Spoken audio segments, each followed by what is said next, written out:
and welcome to the Teaching Together podcast, where we celebrate and share the glows and grows of teacher life. I'm Sierra. And I'm Grace.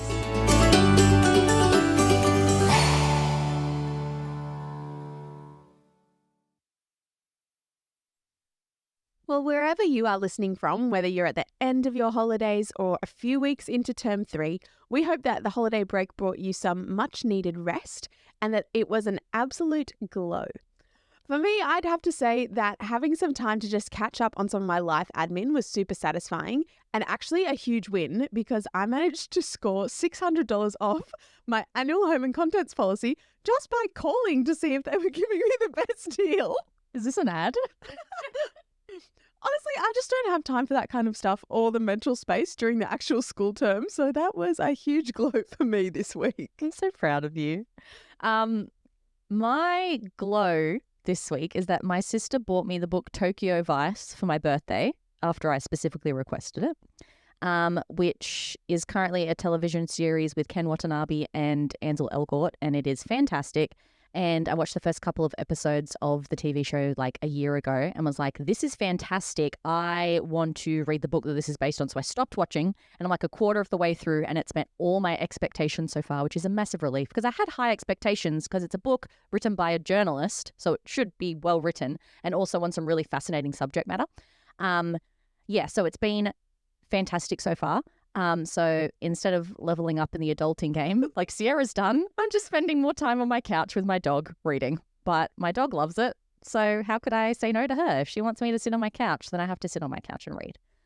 Anyway, so our last episode, we tackled the mysterious beast that is the NCCD and hopefully clarified some of the finer points for those of you who listened in. We had a look at the reasons the NCCD exists in the first place and its broad general structure, as well as our specific responsibilities as classroom teachers within that broader model. So, as always, if you didn't listen to that, give it a listen because we think it's fantastic. Today, we thought we'd spend some time unpacking the impact of COVID-19 on teachers and students.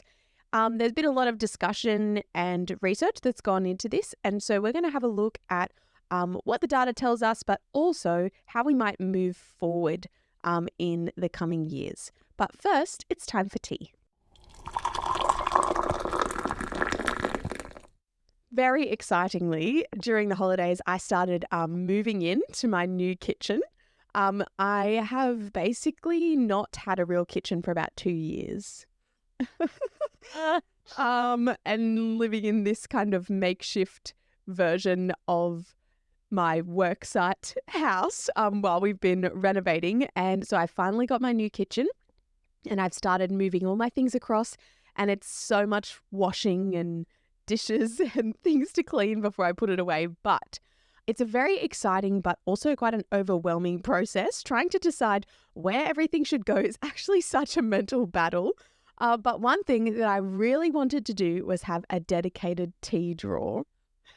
So today I am sipping on a cup of licorice tea by Higher Living, which I purchased the other day to add to my tea drawer, and I have to say I was quite pleasantly surprised.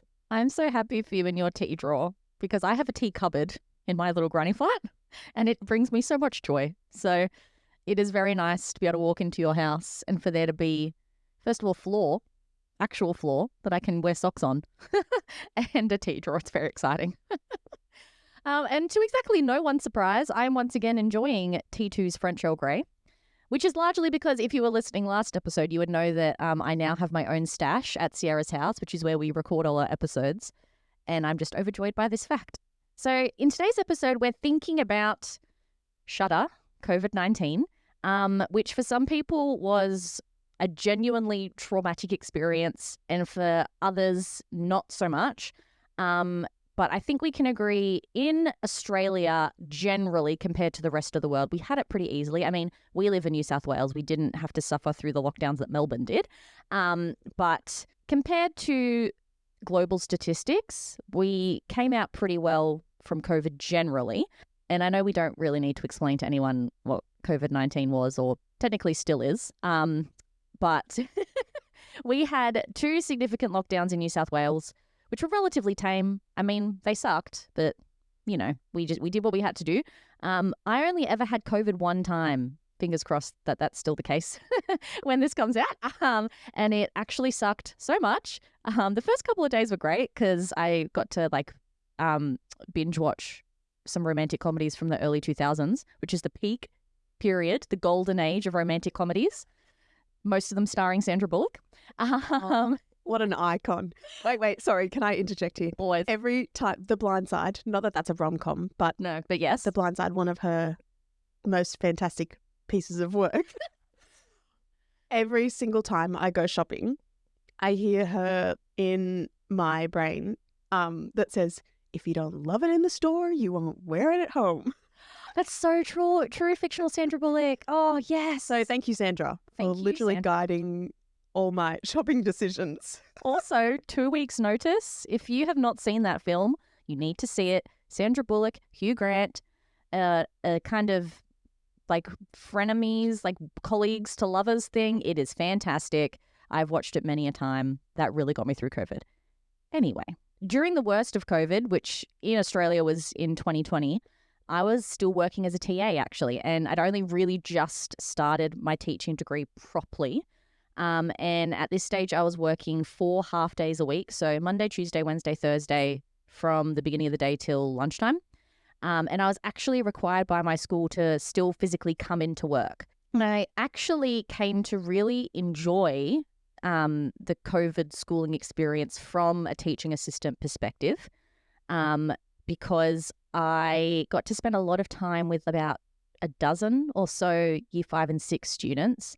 And I would rock up every day and kind of I could do my uni work if I wanted to. While I was supervising them, I actually finished a couple of books for one of my English units, which was fantastic because I would get there in the morning and they were all on their Zoom meeting that they would have every morning with their classroom teacher. And I didn't need to be on that. So I would for the first half hour of the day, I would read.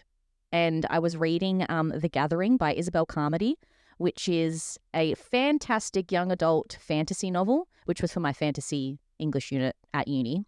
Well, just a recommendation if you're into fantasy. It was so good. And so I have very fond memories of just starting the day really chill. I'd have my tea and just sit and read while the kids were on their Zoom meetings. But the way my school organized on-site supervision, which is relevant to our upcoming conversation, was that there was one classroom teacher from every stage in the school that had to be present each day, and they had a roster.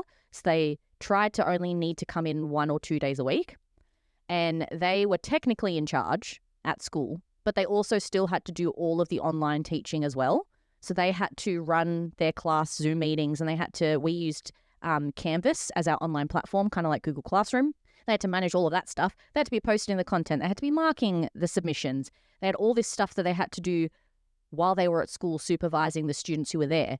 So at many times during the day, it actually fell to me, a teaching assistant, to supervise these students. Like the teacher would sometimes be like, hey, I need to be on this Zoom. I'm in the room still, but like you're in charge basically. But I thought that was a very interesting expectation of the classroom teacher who had to be there if they were able to, because some teachers couldn't actually come in for whatever reason.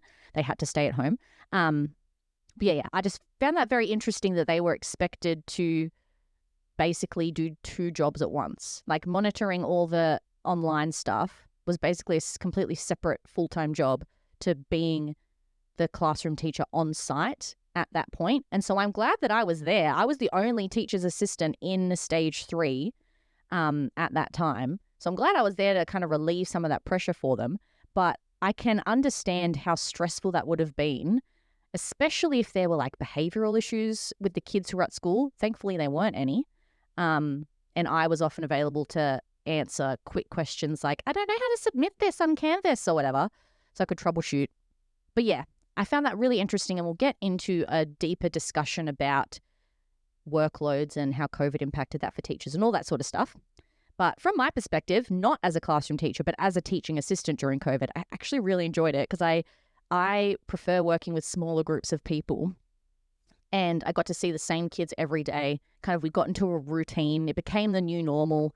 And school was obviously a lot less chaotic because there was a fraction of the students attending that there normally was. I just really enjoyed it. So for me, as someone who didn't get very sick with COVID and also didn't have my own family responsibilities and that kind of thing, I really enjoyed it. So Sierra, what was your experience of COVID? Because you were actually teaching in 2020, weren't you? Not 2020, but 2021. So the first lockdown, I was still working as a teaching assistant.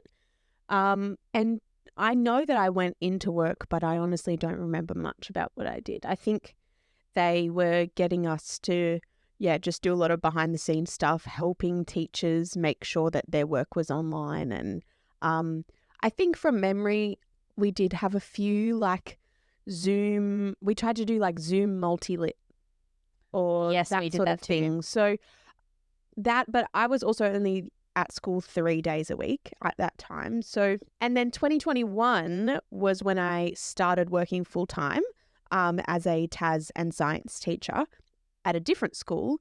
And we got to the end of term 2 and I was technically, even though I was working full time there, I was technically on my third and final placement. Oh. So I'd been employed by the school knowing that I still had a placement to go and then managed to get a NESA exemption to be able to do my prac at my school. So we got to the end of term 2 and I knew that I was going to need those holidays to do my GTPA. And they announced, we're going to go into a 2-week circuit breaker lockdown. Oh, the 2-week lockdown. And I was actually thrilled. I was like, this is fantastic. I don't have any social commitments. I can just sit at home, smash out my GTPA. The holidays will be over. We'll be back to school. Uni will be done. It'll be the dream. And then we didn't go back to school for quite some time. So I worked from home pretty much all of term 3, 2021, and we adopted a 50% timetable kind of model that was made up of a combination of synchronous and asynchronous periods kind of. So I would normally see my technology students 6 times in a cycle. So I would actually see them on a Zoom lesson 3 times a cycle. And then I would set independent work, which is the asynchronous learning, for them to kind of do at their own pace somewhere else in that cycle, basically. I loved it because I was traveling really far to work that year. And so I just actually felt like I had so much time back by being able to teach from home. But I mean, there was obvious challenges in terms of students not turning their camera on. You're just talking to a blank screen. So that, it's challenging and it was hard to be engaging and creative. But I did work out some cool science experiments to do while from my kitchen at the time. Not my actual non-existent kitchen. But when I did have a kitchen at that time, I remember I had to teach the rock cycle to year 8. And so I was in the kitchen with milk chocolate and dark chocolate and white chocolate and grating it up and then filming myself melting it and then squashing it all together and teaching them, I don't know, about different kinds of rocks. I don't even remember now. But there were definitely opportunities to try and be a bit creative. And I don't think I could have managed that if I was meant to be Zooming every single one of my timetabled lessons. But the fact that we were sort of on that decreased amount did make it manageable and almost, maybe not enjoyable, but it did give me a bit of a reprieve from just the intensity of starting full-time work, traveling almost an hour each way to and from work, and doing my final placement and my final subjects at uni. Yeah, that's a lot. It was a little bit of, it was a circuit breaker for me personally, because I was almost at the point where I was I don't know if I can do this anymore. But I remember my first day back on site at school and kind of dreading having to go back. Yep. And then getting to the end of that day and being I remember why I do this now. Yes. Coming back to school. I mean, I was not thrilled to come back to school because my TA job outside of lockdown was actually, to be honest, more boring than my TA job during lockdown. And so I was not thrilled to be going back. I don't think you would have been the only one to not want to go back to normal. I think there would have been plenty of students rocking back up to school and wishing that they could have stayed in their pajamas all day. Yep. But COVID had some pros and I guess some cons as well. But there has been a lot of research into what really was the impact of school closures and the pandemic on student learning. So what have you got to share with us about that, Grace? So, some stats. Globally, schools were closed for an average of 79 school days, which is roughly equivalent to half a school year in most countries, which is crazy when you think about it, like missing almost 2 terms of school because you're at home. Even though like remote learning was happening, it's not the same, and we'll get into that as well. The average is actually quite startlingly different when you compare countries based on income. So the average school closure was 53 days in length for high-income countries, and almost over double that, 115 days closed in lower to middle-income countries, which is staggering that it would be that much of a disparity. But we know that higher income countries just have better infrastructure. They're more able to vaccinate and treat illnesses, and governments are more well established and more flexible and all that sort of stuff. More hospitals. Exactly. Just more access to resources that you need to fight a pandemic. And we already knew that lower income countries across the world definitely suffered a lot more because of COVID.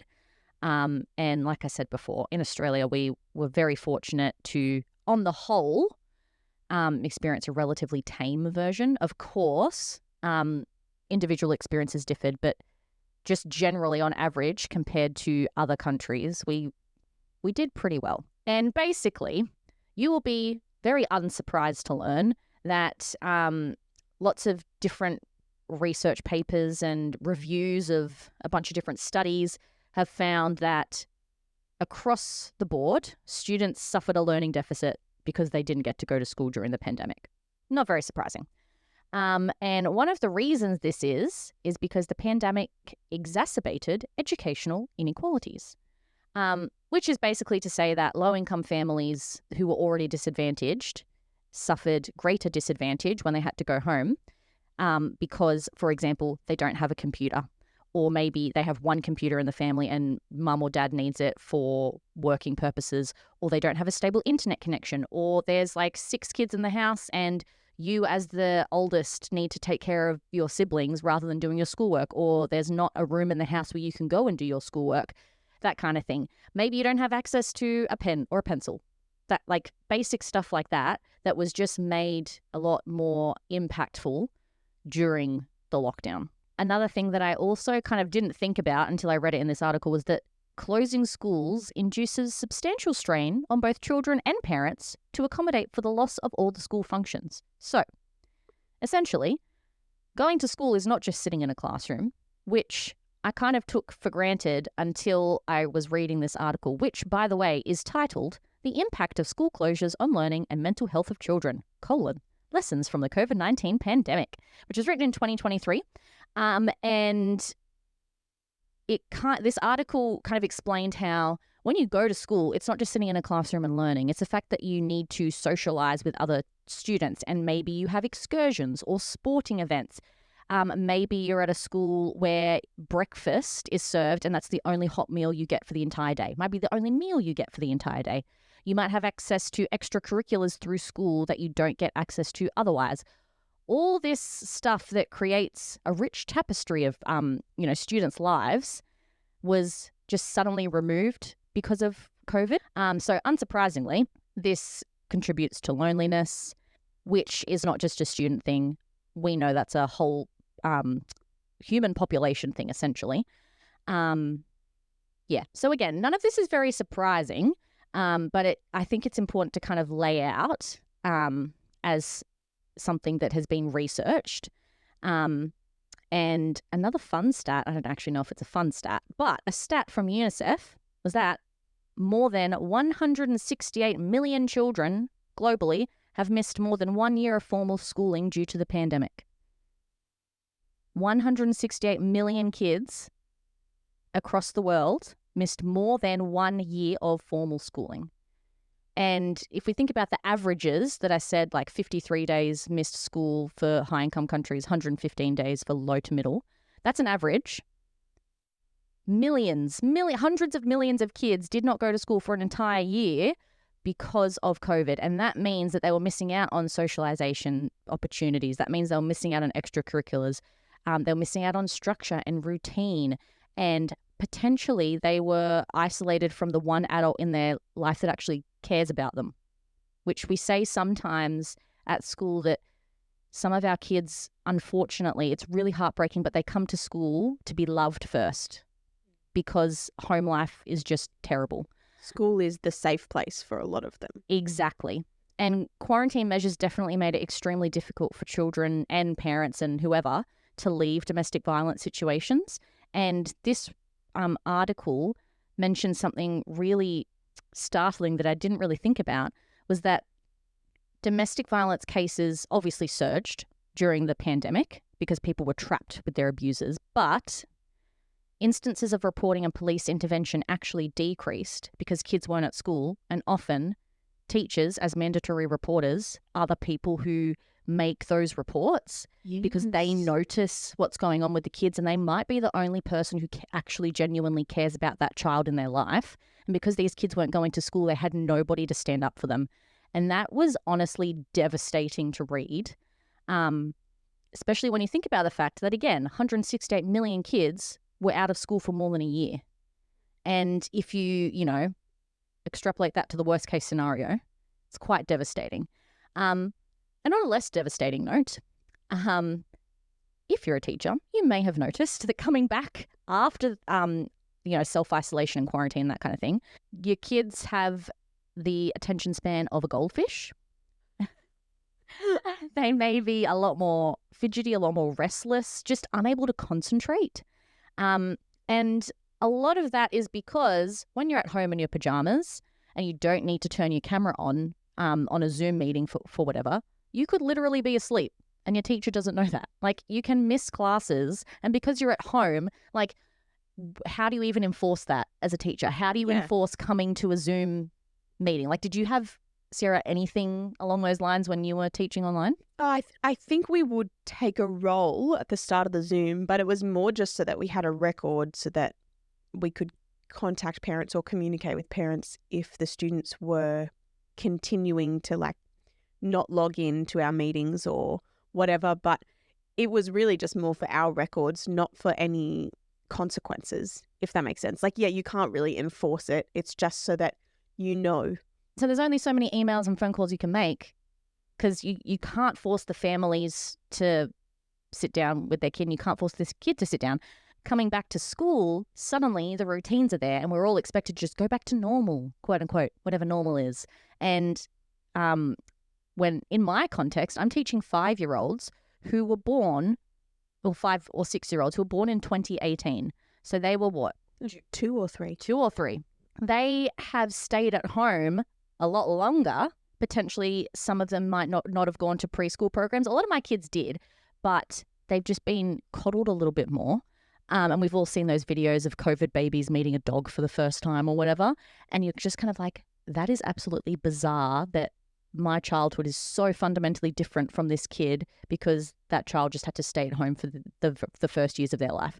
And I am noticing that there's a lot of attention deficit issues in my class. There are a couple of kids who are on their way to being formally diagnosed with ADHD, but just generally, they can't sit still for very long. They can't occupy themselves.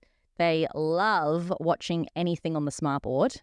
When we do eating time inside, and they're always like, can we watch something? And usually the answer is no.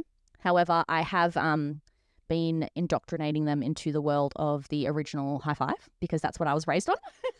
from 1999. I did see something like that on your story the other day, and I was like, oh my goodness. It is amazing. It's a blast from the past, nostalgia that you can like taste. It's so like the first episode ever of High Five, I remember basically word for word from my childhood. I was like, this is bizarre. Like, and I just love the whole show. It's so wholesome. And digressing back to our main topic of conversation, like my kids love screens because that's the main form of entertainment that they have been raised on. And they just were exposed to them more during those first years of their life because they were just at home more. And I don't know if the social issues I'm observing in my kiddos are directly related to a lack of socialization potentially, and maybe it's just the fact that they're 5 and they don't know how to be humans. You know, the issues like, she looked at me, those kind of issues. It's probably because they're 5. But anyway, yeah, so the impact of COVID on students is actually quite easily observable. And honestly, you could probably have predicted a lot of these things. And a lot of these things we as adults are experiencing as well. And I know that we've talked about this a little bit on some previous episodes about our own attention spans as grown-ups, and like sitting down to read a novel is really difficult. And there was that book, Sierra. Yeah, do you remember? Stolen Focus. That's the one. Yeah. It's fantastic. But I think I listened to that maybe not long after COVID. And so it was just, blowing my mind what I was observing and thinking about, and just how hard it was to actually focus on something. And I started knitting in lockdown. I was just saying this to Grace before. I started knitting a blanket in the second New South Wales lockdown after I'd finished my GTPA. Actually, no, it must have been just before because I remember they announced the lockdown and I raced to Lincraft. Raced, from 5 o'clock tonight, all stores are closing, blah, blah, blah. I raced down there to buy my knitting needles and then came home and ordered all my yarn online. And that was such a treat when that arrived in the mail. How good was getting packages during COVID? So exciting. You still get packages all the time, which is really lucky for you. Anyway, I started knitting that blanket, and I remember it was just because I was watching so much TV and I wanted/needed something else that I could do. I was just so over it. Like, you're on a screen all day for work, and then, I guess my normal wind down evening kind of routine, which would just be, watch my favorite TV show or whatever, just kind of felt like more of the same, and it was not enjoyable as much. So I think we also saw a bit of a rise in crafty kind of things as a result of the pandemic. I certainly noticed lots of people picking up new skills, but that was one thing that I think I tried to do, like my sewing and my knitting and other things, to help me with those sort of bursts of focus and concentration, because it was really hard. Did you bake bread? I did. The first one, in the first lockdown, I did bake bread. I've got some beautiful pictures of my sourdough that I'll show you. Yes. I'm so excited to see those. My sister actually is now getting into sourdough baking, and she makes a mean sourdough. Like, it is so good. So shout out to my sister Riley. You're fantastic at baking and lots of other things as well. But she did that after COVID.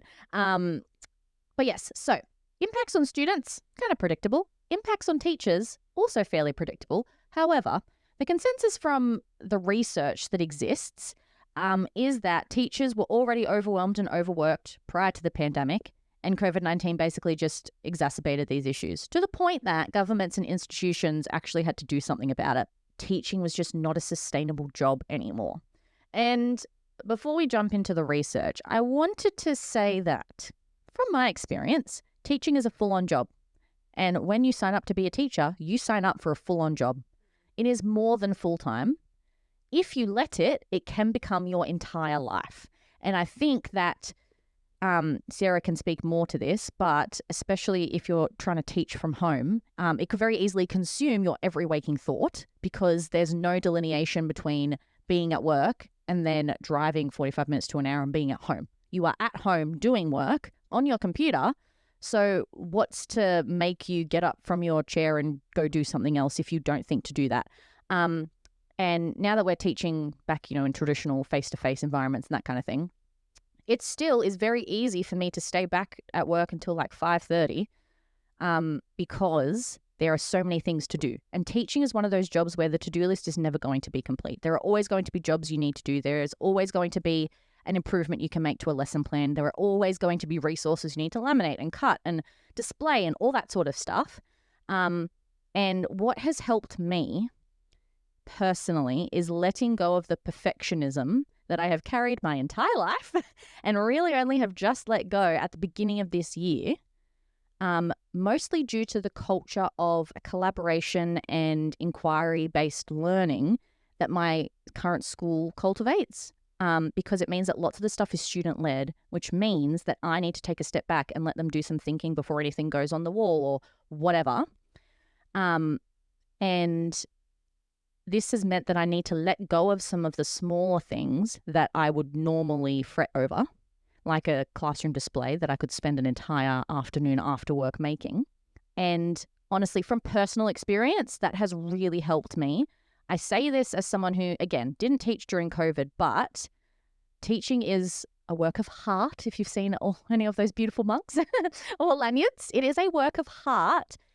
And that means that there needs to be a point where we need to be self-disciplined and say, okay, I'm going to stop now.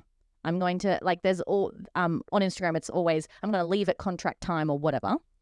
And I think that during COVID, you weren't leaving anywhere at contract time. Maybe you could leave your home office if you were blessed enough to have one. But if you didn't, then there was no delineation between time and space and all that sort of stuff. And you could work in your pajamas if you wanted to. And I can see that making COVID such a burden for teachers. And self-discipline was only going to ever put a Band-Aid on that problem, essentially. I think COVID really emphasized the issues in the system and the kinds of things that teachers are expected to do, such as teachers feeling that they have to be always on and available. We talked about in our email episode, which I honestly thoroughly enjoyed, and I think about a lot now. We talked about using Schedule Send, which I use all the time now. And I think COVID for just the general population, as well as teachers, was where digitally connected, you're always on your computer or some kind of device. So the theory was, well, I'm always on. You can always contact me, which is so draining. I don't know, Sarah, if that was your experience when you were online teaching. Yeah, I think it definitely would have been at various points in time. I think during the pandemic was probably when I started discovering Schedule Send. I do remember a few occasions, like some of my colleagues who I guess were my work friends as well. We would sometimes call and chat on the phone because, socialization and needing to talk to people. But those would undoubtedly, as teachers always do, develop into school and work related conversations. So I guess that kind of stretched, your normal lunchtime staff room conversation is now stretching well into the evening parts of the day. So that was, I guess, another way that part of my school brain was always on.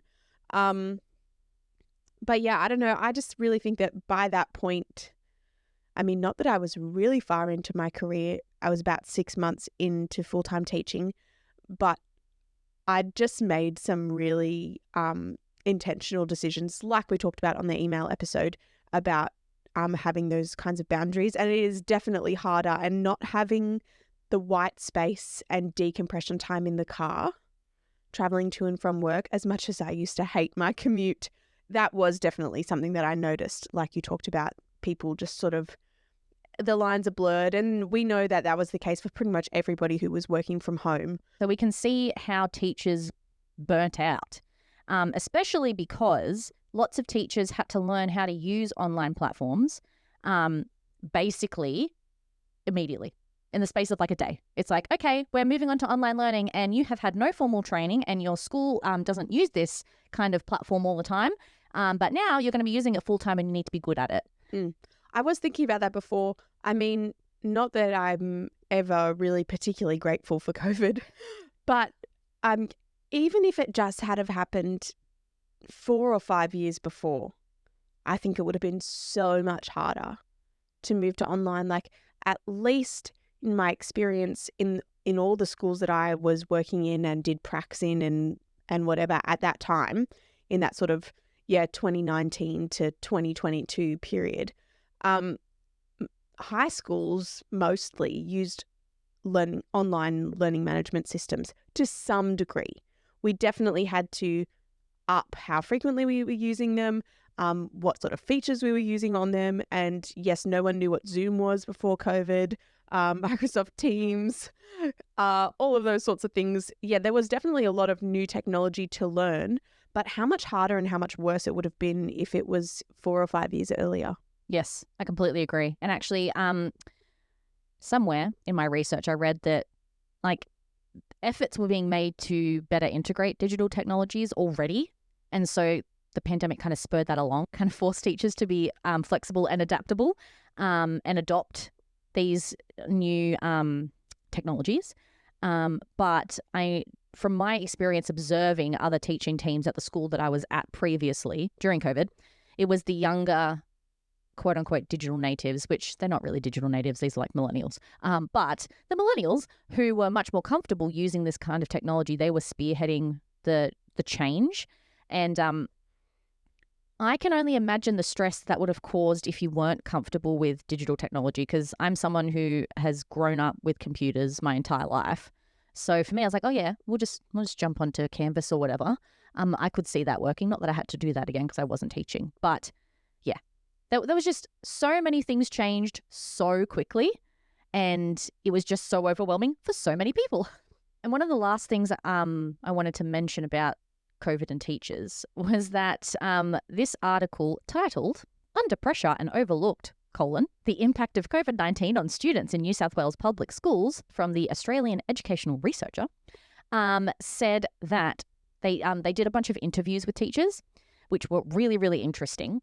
And the consensus was that it was almost impossible to engage these students no matter how hard they tried. And it was really demotivating and discouraging. And teachers' sense of self-efficacy was damaged. And they felt like, I'm doing a terrible job as a teacher. I can't interest my students. I'm not engaging. Even when we went back to face-to-face classrooms, the consensus from this study was that teachers just felt like they were unable to teach in a way that was appropriate for their students, and they couldn't have a positive impact on student engagement even when students came back to school, which I think is really important. As a newbie teacher, my sense of self-efficacy is constantly in flux. And I know that on days when I feel like I'm terrible at my job, I don't want to show up. And I can't imagine having COVID completely destroy your sense of confidence and your confidence in your ability to be a teacher just overnight. Like, that would suck. And we know that self-efficacy has a huge impact then on motivation. And so when you're not seeing the benefits, you're not reaping the rewards, and your self-efficacy is slowly going down and down, well, then of course you're not going to feel like you want to keep going to work. It's just a vicious cycle. Yeah. And before we finish, we wanted to address some possible ways forward that were raised in some of the research for both students and teachers. Just so we don't end this on a massive downer about how terrible COVID was. But essentially, there were two main strategies going forward for students. The first of which was that government assistance should be given to all students to access the technology required for their learning. We're not all doing remote learning now, so it may be a bit easier for schools to have like a bank of computers or whatever. But I've never taught at a public school. I've only done placement on a public school. But that placement that I did at a public primary school, the issue was there were too many students for the computers that were available. And so kids had to share, or they had to use iPads instead. And even that can be a little bit disruptive if you can't do quality work because you just don't have a computer, which is really frustrating, like so frustrating. And I'm not a policy writer. I'm not a politician. I don't know the ins and outs of what this kind of initiative would create. But I can see that it's probably important to make sure that schools can provide adequate access to technology. And if we were, God forbid, to ever go into a similar lockdown for whatever reason, it would be incredibly helpful if schools were in a position to make sure kids had access to a computer. Whether or not that's feasible, I'm definitely open to feedback on this, but I thought it was a really interesting point. And then the second student-focused idea was around mental health and resilience, social emotional learning, that kind of thing. And basically, this article just said there should be better implementation of those kind of programs. And I really wanted to quote this kind of dodgy statistic because it made me laugh. Apparently, quality social emotional learning yields an 11-to-1 return on dollars invested, apparently, which, I mean, sounds amazing. I don't know if that's true, but it's definitely important. And there was this great quote from this article. The educational system should not only focus on improving cognitive skills, but should also contribute to personality development, which schools are going to do whether or not it's intentional. So we should probably be intentional about it to make sure that students are developing well. So true. Yes. But moving on from students and just quickly having a look at some ways forward for teachers. The first one is just that teachers would love more training in digital technologies. And I think that sessions of professional development at schools really there needs to be a focus on, hey, let's learn about whatever online platform we use at our school and let's make sure we're all across it. Because even though we're basically back to quote unquote normal, we are also more heavily integrating these types of things. And my experience in primary school is that less so, but definitely in high school, like you were saying, Sarah, before, that like lots of your content was already on Google Classroom or whatever. So yeah, it just makes sense. I think training for digital technologies is really important, but I think schools can be creative and clever about how they go about doing this, because there's nothing worse than sitting through a meeting on like, here's how to upload work to, your learning management system, which hopefully if you've taught through COVID, you know how to do by now. But like that is boring for a lot of people, and it's just going to continue to create, I guess, kind of maybe a bit of a negative attitude towards professional development, which professional development is so exciting, guys. We love it. I love PD. I'm always looking for new courses to do. But I think when we go about these really sort of boring presentations, or you're just watching a Loom recording of someone showing you how to do it, it can be pretty devastatingly boring. But, why don't we look at, how you've got like your peer mentoring thing at school? Like, could we look at doing peer mentoring, but specifically for digital technologies, or like things like that, where you actually do harness some of the interests and skill sets of maybe your younger staff and buddy them up with other teachers? It might just be a really cool opportunity to do some like mentoring professional development without having to sit everyone through a really boring meeting and losing half of your audience because they've found something more interesting to do on their computer. I completely agree with all of that. Ditto to that. And then the last couple are more related to school culture, and I think just teaching culture in Australia generally, in that we need to manage parent expectations and teacher expectations of things like communicating home and homework and all that sort of thing. And what my school is really good at, it's a brand new school, so they've been able to kind of just set this standard from the beginning, is that we use platforms like Seesaw for primary school, where at least once a week I upload some kind of evidence of student learning. And then we know that home learning goes home once a week with home readers and stuff, and we can be reached via email during work hours or maybe at lines or whatever. But it is not an expectation from my principal that I need to be on my computer all the time responding to this. And pretty much whenever anyone sends in Microsoft Teams some kind of notification or whatever at like 7 o'clock at night, they'll often preface it with like, hey, don't respond to this until tomorrow, but I'm sending it now so I don't forget, etc., etc. which is super helpful. But that's a school culture thing that needs to be enforced across the whole school so that parents and teachers are on the same page. And things like feeling overburdened with workload and admin tasks and all those sorts of things. But lots of it could probably be trimmed if we adjust what our expectations of teaching are reasonably, obviously. And again, teaching is overwhelming. And there's lots of admin that you need to do because we need to report to the government, like we talked about in our episode last week. And we need to report to our grade leaders, and we need to report to parents and blah, blah, blah, blah. But school systems of communication and reporting and all that sort of stuff could potentially be made less burdensome if we had a look at collectively, okay, what do we want from education? Do we want our teachers to be leaving in what they call the capital G, capital R, Great Resignation? Do we want them to be leaving in droves? No, we don't. So we need to address wellbeing. And my school is awesome at that. My deputy head of junior school is fantastic at constantly saying, hey, your wellbeing is super important. Please take care of yourself, et cetera, et cetera. And there's no guilt for taking sick days and that kind of thing, which is fantastic.